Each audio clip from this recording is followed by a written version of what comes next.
In this video, we will be talking about the installation and wiring of Preferred's new FlexFit combustion control system.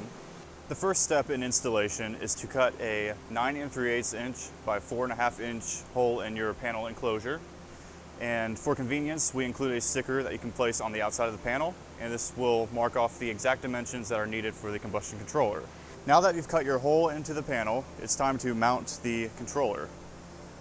As you can see, the controller has 6 slots, 3 on each side. That will be mounted with these brackets that come shipped with the controller. So you will stick the controller in the panel, and then stick in the bracket, and then tighten down. And then you just use your hex key here. And you continue to do this for all 6 brackets. The next step is to wire in your servos, field devices, and burner management system. If you notice on the back of your control panel, there are convenient terminal strips for every section of wiring that you will need.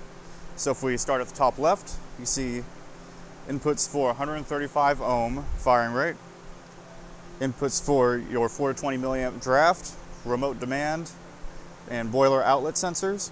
Below that, we have aux2 in and out. Your in would be your feedback signal, and also same for your FD VSD. Top right, we have our servo wiring connections. Next, we have power in and neutral. Then your oxygen sensor, your stack thermocouple, Modbus RS485 communications, and an auxiliary 24 volt DC power supply. Also, notice at the bottom there is a serial connection that connects directly to your flame safeguard, and that is this connector here.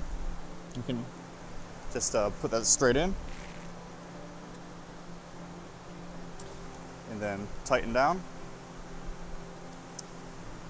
and then you would wire in the rest of your connections as needed. And here we have an example of a couple of the terminal strips wired into the FlexFit controller. And that concludes the basic installation of this faceplate for the combustion controller. For more information and to learn how to install some of our O2 sensors, actuators, and VSDs, you can check out some of our other videos on our channel.